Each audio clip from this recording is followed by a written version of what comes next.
Welcome to hit TV. నేను మీ Ayushman. So ఇవాళ మనము మార్కెట్ అప్డేట్స్ చూద్దాము. మార్కెట్ ఎలా పర్ఫామ్ చేసింది చూద్దాము. మరి రేపు ఎలా పర్ఫామ్ చేసే అవకాశాలు ఉన్నాయి అది కూడా చూద్దాము. సో ఫస్ట్ మనం ఇక్కడ ట్రేడింగ్ వ్యూలో నిఫ్టీ చార్ట్ అనేది ప్రస్తుతానికి చూస్తున్నాము. అది కూడా డైలీ చార్ట్ మనం ప్రస్తుతం ఇక్కడ చూస్తున్నాము. సో మనకు ఎప్పుడైతే బ్రేక్అవుట్ జోన్ అయింది మళ్ళీ అక్కడ సస్టైన్ కాలేదు, అక్కడ నుంచి మళ్ళీ మనకు కింద డౌన్ సైడ్ మొమెంటమ్ అని గత కొన్ని రోజులుగా ఇక్కడ మార్కెట్ అనేది ఇక్కడ చూపిస్తుంది. నిన్న కూడా మార్కెట్ కొంచెం పడింది. ఇవాళ కూడా ఒక మంచి డౌన్ఫాల్ అనేది మార్కెట్లో మనం చూసాము. నిన్న కూడా గ్యాప్ డౌన్ ఓపెన్ అయింది, మళ్ళీ ఇవాళ కూడా గ్యాప్ డౌన్ అనేది ఇక్కడ ఓపెన్ అయింది. చాలా ట్రై చేసింది పైకి వెళ్ళడానికి, కానీ అది కాలేదు. మళ్ళీ మార్కెట్ కిందికి రావడం జరిగింది. ఇప్పుడు మళ్ళీ డైలీ చార్ట్ ప్రకారంగా మనకి ఇక్కడ సపోర్ట్ జోన్ అనేది 21,800 దగ్గర ఉంది. మళ్ళీ ఇక్కడ దాకా వస్తుందా అంటే ప్రస్తుతం మనకు ఎలక్షన్ సినారియో, ఎలక్షన్ రిజల్ట్స్ కూడా రానున్నాయి కాబట్టి ఇక్కడ వరకు రావచ్చు. ఇక్కడ నుంచి మళ్ళీ ఎలక్షన్ రిజల్ట్స్ వచ్చిన తర్వాత మళ్ళీ ఇక్కడ నుంచి పెరగవచ్చు. లేదంటే ఒకవేళ మధ్యలో మళ్ళీ ఏదైనా మంచి న్యూస్ వచ్చింది ఎలక్షన్స్కి సంబంధించి అంటే మళ్ళీ ఇక్కడ నుంచి మార్కెట్ అనేది రివర్స్ కూడా కావచ్చు అనమాట. సో ఎలక్షన్ వరకు కొంచెం జాగ్రత్తగా మీ ఇన్వెస్ట్మెంట్స్ కానీ మీ ట్రేడ్స్ కానీ ప్లాన్ చేసుకోండి.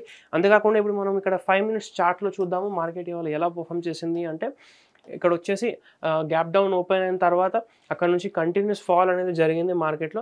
ఆల్మోస్ట్ ఇక్కడ మనం చూసుకుంటే 10 వరకు కంటిన్యూస్ ఫాల్ అనేది జరిగింది. దాని తర్వాత మళ్ళీ మనకు మధ్యాహ్నం వరకు కొంచెం కన్సాలిడేషన్ అనేది ఇక్కడ జరిగింది. దాని తర్వాత మళ్ళీ మనం సెకండ్ హాఫ్లో కూడా ఒక మంచి ఫాల్ అనేది ఇక్కడ మార్కెట్లో ఇవాళ చూసాము. సో ఓవరాల్గా చూసుకుంటే మాత్రం నెగటివ్ సెంటిమెంట్స్ మనకు కనిపించాయి అండ్ అందరూ కూడా సెల్ సైడ్లో ఎక్కువగా ఉన్నట్టు మనకి ఇక్కడ ఇవాళ కనిపించింది. రేపు మరి మార్కెట్ ఎలా ఉండబోతుంది అంటే ఒకవేళ రేపు మళ్ళీ ఈ లెవెల్స్లో ఓపెన్ అయింది అంటే అవకాశాలు ఉన్నాయి మళ్ళీ రేపు కూడా మార్కెట్ కిందికే వెళ్తుంది అని. కానీ ఒకవేళ సైడ్ వేస్ ఓపెన్ అయ్యి కన్సాలిడేషన్ జరిగిన తర్వాత ఎటువైపు మనకు బ్రేక్ డౌన్ అయినా కావచ్చు, లేదంటే పైకి మనకు కావచ్చు, అటువైపు మనం ట్రేడ్ అనేది ప్లాన్ చేసుకోవాలి. ప్రస్తుతానికి మనం కన్సాలిడేషన్ కోసం వెయిట్ చేద్దాము. రేపు కూడా ఒకవేళ గ్యాప్ అప్ ఓపెన్ అయిన తర్వాత అక్కడ కన్సాలిడేషన్ జరిగింది, మళ్ళీ ఒకవేళ కిందకి మనకు బ్రేక్ డౌన్ దొరికితే అప్పుడు మళ్ళీ మనం కింది సైడ్లో ఇక్కడ ఒక ఇన్వెస్ట్మెంట్ ట్రేడ్ అనేది ప్లాన్ చేసుకోవచ్చు.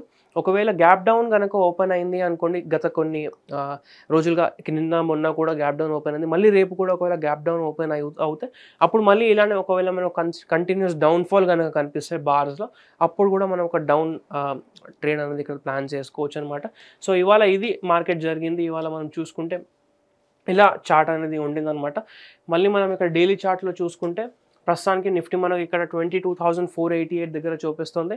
మళ్ళీ రేపు కూడా ఒకవేళ డౌన్ఫాల్ కంటిన్యూ అయితే 22,200 దాకా కూడా నిఫ్టీ అనేది మనం చూసే అవకాశాలు ఉన్నాయి. 200-250 మధ్యలో చూసే అవకాశాలు ఉన్నాయి. కానీ ఒకవేళ రేపు డౌన్ఫాల్ కంటిన్యూ కాకపోతే మళ్ళీ మనం కన్సాలిడేషన్ కోసం వెయిట్ చేసి అక్కడ నుంచి రివర్స్ అవుతుందా లేదా మళ్ళీ కిందికి 21,800 ఏదైతే మనకి ఇక్కడ సపోర్ట్ ఉందో అక్కడ వరకు వస్తుందో చూడాల్సి ఉంటుంది. సో ఇది ఇవాళ మన మార్కెట్ అప్డేట్స్ అనమాట. అంతేకాకుండా ఒకవేళ ఇలాంటి మార్కెట్ వీడియోస్ మీకు ఇంకేదైనా కావాలి అంటే దాని గురించి కామెంట్ చేయండి. అండ్ ఇంతవరకు మీరు ఒకవేళ హిట్ టీవీ మనల్ని సబ్స్క్రైబ్ చేయకపోతే సబ్స్క్రైబ్ చేసుకోండి. ఈ వీడియోని అందరితో షేర్ చేయండి, ఈ వీడియోని లైక్ చేయండి. Thank you.